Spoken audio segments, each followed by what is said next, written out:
الحمد للہ رب العالمین والصلاة والسلام علی سید المرسلین اما بعد فاعوذ باللہ من الشیطان الرجیم بسم اللہ الرحمن الرحیم۔ آئیے پیارے ویوزر، ہم اپنے سورہ بقرہ کی طرف چلتے ہیں۔ سورہ بقرہ میں ہم نے بہت سارے بیانات سماعت فرما لیے، اب یہ لاسٹ کی طرف ہے، یعنی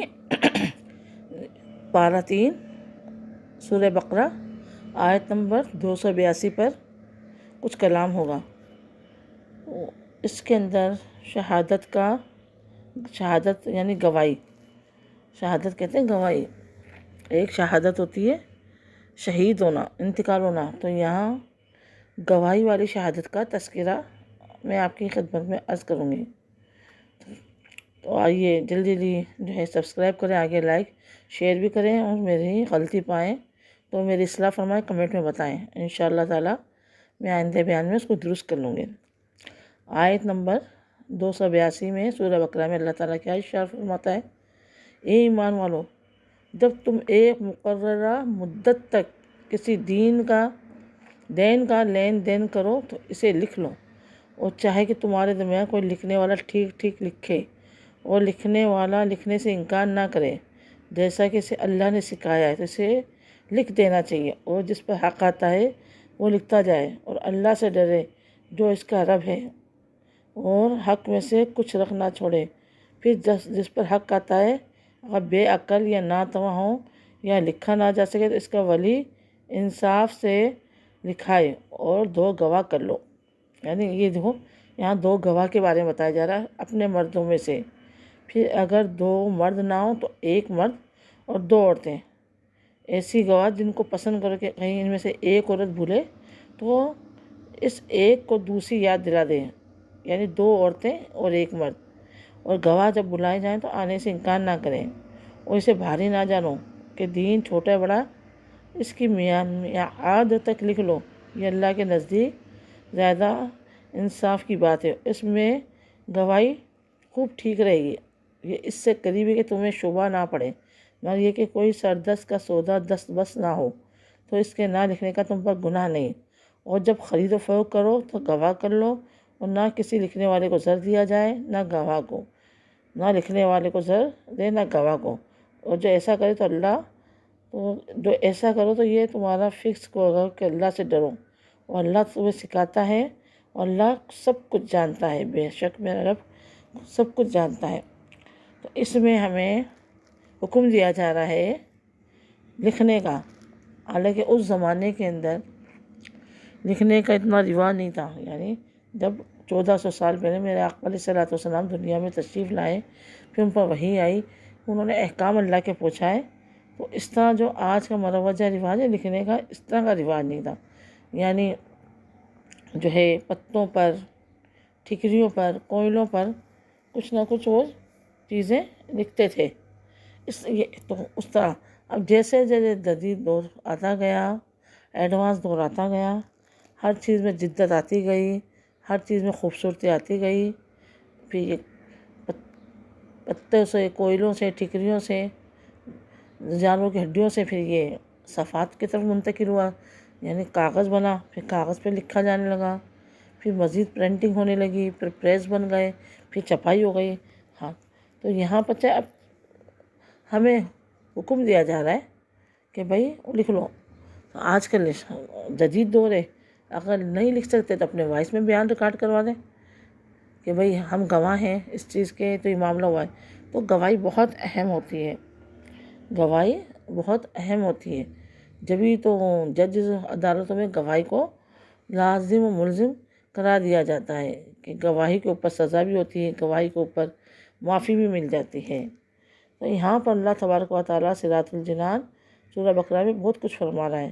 اور جب تم ایک مقررہ مدت تک کسی قرض کا لین دین کرو، تجارت باہمی لین دین کا اہم اس میں اصول بیان کیے گئے، اور مجموعی طور پر آیت میں احکام دیے گئے ہیں۔ جب ادھار کا کوئی معاملہ ہو، خواہ قرض کا لین دین ہو یا خرید و فروخت کا، رقم پہلے دی ہو اور مال بعد میں لینا ہو، یا مال ادھار پر دیا ہو، رقم بعد میں وصول کرنی ہے، یوں ہی دکان یا مکان کرائے پر لیتے ہوئے، ایڈوانس کرایہ دیتے ہوئے، اس طرح کی تمام صورتوں میں معاہدہ لکھ لینا چاہیے۔ یہ حکم واجب نہیں ہے کہ بھئی ضرور کرے، فرض واجب نہیں ہے، لیکن اس پر عمل کرنا بہت سی تکالیف سے بچاتا ہے۔ ہمارے زمانے میں تو اس حکم پر عمل کرنا انتہائی اہم ہو چکا ہے، کیونکہ دوسروں کا مال دبا لینا، معاہدوں سے مکر جانا اور کوئی ثبوت نہ ہونے کی صورت میں اصل رقم کے لازم سے انکار ہونے سے انکار کرنا ہر طرف عام ہو چکا ہے۔ لہذا جو اپنی عافیت چاہتا ہے اس حکم پر ضرور عمل کرے، ورنہ بعد میں صرف پچھتانا ہی نصیب ہوگا۔ اس لیے اس آیت کے درمیان میں قرض چھوٹا اور بڑا اس کی مدت تک لکھنے میں اکتاؤ نہیں، معاہدہ انصاف کے ساتھ لکھنا چاہیے، کسی قسم کی کوئی کمی پیشی یا ہیرا پھیری نہ کرے۔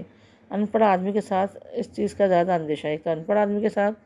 جو کہ بھئی وہ غلط لکھ دے گا، بھول جائے گا، ان پڑھ ہے، اس کو عقل نہیں، تو سمجھدار،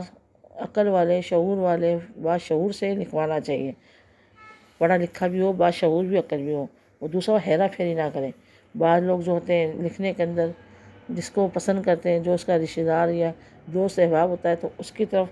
جو ہے ان کا جھکاؤ ہوتا ہے، ان کے حق میں کچھ لکھ دیتے ہیں اور دوسرے کے نہیں لکھتے، تو یہ غلط ہے، یہ غلط ہے۔ معاملہ ٹھیک لکھنا چاہیے، کسی کا بھی اس میں وہ نہیں کرنا چاہیے کہ یہ میرا لگتا ہے، اس سے میری رشتہ داری ہے تو میں اس کے بارے میں اچھا لکھوں، اس کا فائدہ پہنچاؤں، دوسروں کو سامنے کا نقصان پہنچاؤں، کیونکہ یہ آپ کو آگے جا کے گناہ ملے گا۔ معاہدہ انصاف کے ساتھ لکھنا چاہیے، کسی قسم کی بھی کمی پیشی نہ کرے۔ اگر کسی کو خود لکھنا نہیں آتا، بچہ ہے یا انتہائی بوڑھا ہے، نابینا وغیرہ ہے، تو دوسرے سے لکھوا لے، بتاتا جائے اس کو، اور جسے لکھنے کا کہا جائے اسے لکھنے سے انکار نہیں کرنا چاہیے، کیونکہ یہ لکھنا لوگوں کی مدد کرنا ہے۔ کسی سے کہا جائے یہ معاملہ لکھ دو، تو اس کو انکار نہیں کرنا، یہ ایک مدد ہے انسانوں کی، مسلمانوں کی، کیونکہ لکھنا لوگوں کی مدد کرنا ہے، لکھنے والے کا اس میں کوئی نقصان بھی نہیں، اور مفت کا ثواب کیوں چھوڑے، نقصان کچھ نہیں۔ اگر کوئی کسی کی مدد کرے گا، کوئی لکھ دے گا، کوئی لکھوا رہے ہیں دو شخص بیٹھ کر، تو اس کو ثواب ہی ملے گا۔ تو ہمیں چاہیے کہ ہم لکھ دیں، لکھنے میں چاہیے جس پر ادائیگی لازم آ رہی وہ لکھے، جس پر ادائیگی لازم آ رہی وہ لکھے یا وہ لکھوائے۔ لین دین کا معاہدہ لکھنے کے بعد اس پر گواہ بھی بنا لینے چاہیے تاکہ بوقت ضرورت کام آئے۔ گواہ 2 مرد یا 1 مرد اور 2 عورتیں، کیونکہ عورت کی گواہی آدھی گواہی ہے، عورت کی گواہی آدھی گواہی ہے۔ ایک صحابی تھے، شاید نام ابھی یاد نہیں آ رہا مجھے ان کا، تو ان کی گواہی کو میرے آقا علیہ الصلوۃ والسلام نے 2 مردوں کو نہیں کہا، ان 2 مردوں کے برابر ان اکیلے کی گواہی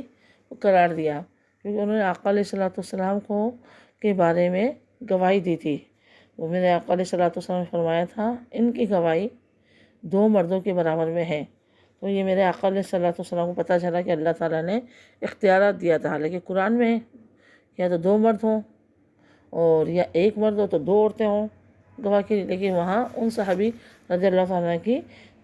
جو اکیلے کی گواہی 2 مردوں کے برابر قرار دی تھی۔ پتہ چلا وہ قرآن کے احکام میں تصرف کر سکتے ہیں، احکام کو چینج بھی کر سکتے ہیں، کیونکہ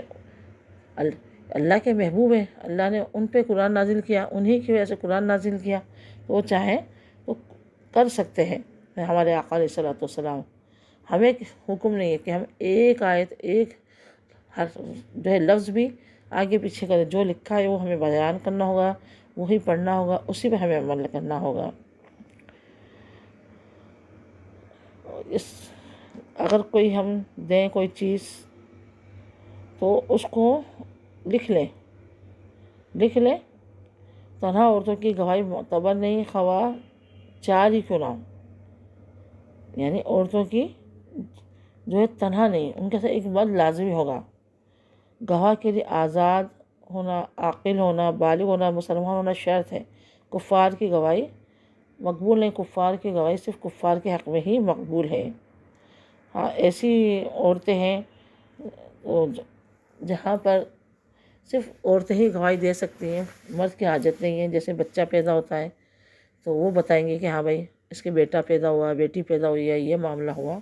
تو عورتیں بتائیں گی، کیونکہ مرد اس میں نہیں جائے گا اندر۔ تو اس طرح کی جو ہے عورتوں کے خاص معاملات ہوتے ہیں، تو اس کے اندر صرف عورتوں کی گواہی، 2 عورتوں کی گواہی یا زیادہ اس سے ہو تو مقبول ہے۔ حدود قصاص میں عورتوں کی گواہی بالکل معتبر نہیں، صرف مردوں کی شہادت ضروری ہے۔ اس کے سوا اور معاملات میں ایک پر دو عورتوں کی گواہی بھی مقبول ہے۔ اور آیت میں فرمایا جا رہا ہے جب گواہوں کو بلایا جائے تو انکار نہ کریں۔ جو گواہ جنہوں نے لکھا ہے یا ان کے سامنے معاملہ ہوا ہے وہ شاہد ہیں، تو ان کو جب بلایا جائے تو انکار نہ کریں۔ اس سے معلوم ہو کہ گواہی دینا فرض ہے، لہٰذا جب مدعی اور گواہ طلب کرے تو انہیں گواہی کا چھپانا جائز نہیں۔ یہ حکم حدود کے سوا اور معاملات ہیں۔ حدود میں گواہ کو بتائے چھپائے دونوں کا اختیار ہے، بلکہ چھپانا افضل ہے۔ حضرت ابو ہریرہ رضی اللہ تعالیٰ عنہ سے مروی حدیث شریف میں ہے، سرکار دو عالم صلی اللہ علیہ وسلم نے فرمایا جو مسلمانوں کی پردہ پوشی کرے اللہ تبارک و تعالیٰ دنیا آخرت میں اس کی پردہ پوشی فرمائے گا۔ یعنی کوئی گناہ ایسا ہو گیا ہے چھپا ہوا ہے تو ہمیں چیز کی پردہ پوشی کرے نا، نہیں بتائیں، کیونکہ اس کا نقصان نہیں ہے اسے بتانے میں نا۔ ہاں جو کوئی گواہی ایسی ہے لین دین والا معاملہ ہے کوئی، تو اس کے اندر ہمیں گواہی دینی ہوگی۔ یا ایسی ہے کسی میں کوئی عیب ہے، کوئی ہم سے پوچھتا ہے کہ بھائی فلاں ہم رشتہ کر رہے ہیں اس کی لڑکی یا لڑکے میں، ہمیں پتہ ہے اس میں عیب ہے اور ان کو نقصان اٹھانا پڑے گا، تو وہ بتا دیں کہ بھائی اس میں یہ عیب ہے، اس میں یہ بھی کیا، تاکہ ان کو پریشانی نہیں ہو، ان کو بتا دیا کہ بھائی کل ان کو زر نہ پوچھیں۔ لیکن چوری کے معاملے میں مال دبا لینے کی گواہی دینا واجب ہے جب تک جس کا مال چوری کیا اس کا حق طرف نہ ہو، لہٰذا گواہی میں اتنی احتیاط کا سطح چوری کا لفظ نہ کرے اور گواہی میں یہ کہنے میں حصہ کرے کہ یہ فلاں شخص نے مال لیا ہے۔ بس اگر کوئی پوچھے کہ بھائی آپ کو پتہ ہے مال کہاں ہے، کس کے پاس ہے، تو اب یہ نہیں کہ اس نے چوری کی ہے، اس نے ڈاکہ ڈالا ہے، بس کہتے ہیں کہ فلاں شخص کے پاس مال ہے، یہ جس کو پتہ ہو اس نے چوری کی ہے۔ تو بہت سارے یہ احکامات ہیں، ہمارا قرآن مجید ہماری رہنمائی فرما رہا ہے، ہم اسی سے رہنمائی لیتے ہیں۔ تو یہ بھی میں نے آپ کو سورہ بقرہ کی آیت نمبر 282 سے بتایا ہے، تو اس کو آپ خود بھی پڑھ لیں، سمجھ لیں۔ اللہ تبارک و تعالیٰ میں حق بیان کرنے کی، مجھے حق بیان سننے کی سعادت عطا فرما۔ آمین آمین بجاہ النبی الامین وما علینا الا البلاغ المبین۔